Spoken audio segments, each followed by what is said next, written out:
اعوذ باللہ من الشیطان الرجیم، بسم اللہ الرحمن الرحیم۔ ہم سورۃ بقرہ کی آیت 85 اور 86 کی تفسیر پڑھ رہے تھے پچھلی ریکارڈنگ میں، اسی کو اب کنٹینیو رکھیں گے۔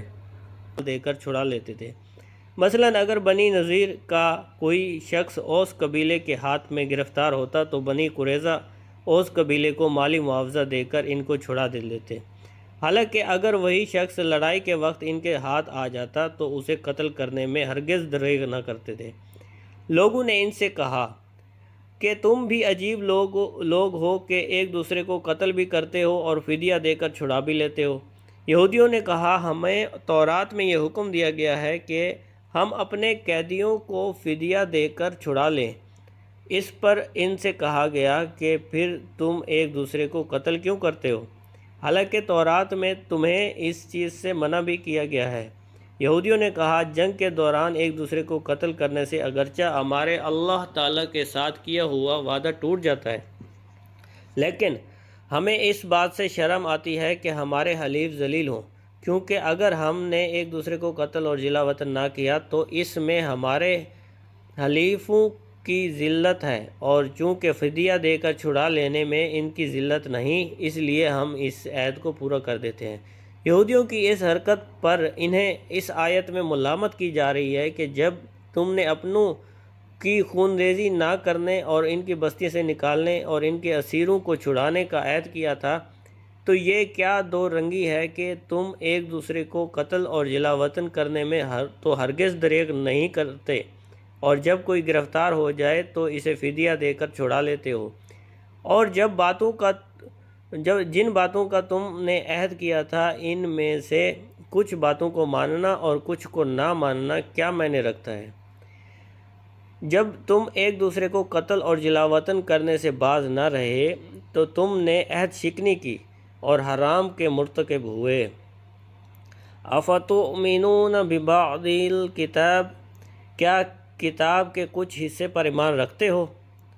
بنی اسرائیل کا عملی ایمان ناقص تھا کہ کچھ حصے پر عمل کرتے تھے اور کچھ پر نہیں، اور اس پر فرمایا گیا کہ کیا تم کتاب کے کچھ حصے پر ایمان رکھتے ہو اور کچھ سے انکار کرتے ہو۔ اس آیت سے معلوم ہوا کہ شریعت کے تمام احکام اور ایمان رکھنا ضروری ہے، اور تمام ضروری احکام پر عمل کرنا بھی ضروری ہے۔ کوئی شخص کسی وقت بھی شریعت کی پابندی سے آزاد نہیں ہو سکتا۔ خود کو طریقت کا نام لے کر یا کسی بھی طریقے سے شریعت سے آزاد کہنے والے کافر ہیں۔ اس کی تفصیل جاننے کے لیے فتاوی رضویہ کی 21ویں جلد میں موجود اعلیٰ حضرت رحمۃ اللہ علیہ کی کتاب علماء اور شریعت کی عظمت پر اہل معرفت کا کلام کا مطالعہ فرمائیں۔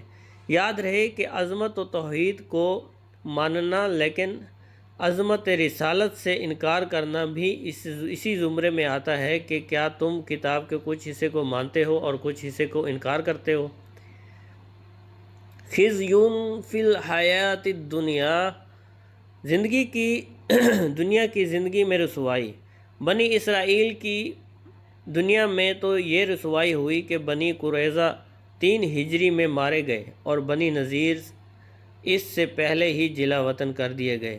اس سے معلوم ہوا کہ کسی کی طرفداری میں دین کی مخالفت کرنا اخروی عذاب کے علاوہ دنیا میں بھی ذلت اور رسوائی کا باعث ہوتا ہے۔ دنیا کے بڑے بڑے معاملات کو اس آیت کے تحت دیکھا جا سکتا ہے۔ نیز یہ بھی معلوم ہوا کہ کبھی گناہ کی شامت سے دنیاوی آفات بھی آ جاتی ہیں۔ وَمَا اللَّهُ بِغَافِلٍ، اور اللہ سے غافل نہیں۔ اس طرح کے آیات جن میں یہ مفہوم ہو کہ اللہ تعالیٰ تمہارے اعمال سے غافل نہیں، ان میں نافرمانوں کے لیے شدید وعید ہوتی ہے کہ اللہ تعالیٰ تمہارے افعال سے بے خبر نہیں ہے، تمہاری نافرمانیوں پر شدید عذاب دے گا۔ یوں ہی ایسی آیات میں مومنین اور صالحین کے لیے خوشخبری ہوتی ہے کہ انہیں اعمال حسنہ کی بہترین جزا ملے گی۔ صدق اللہ العظیم۔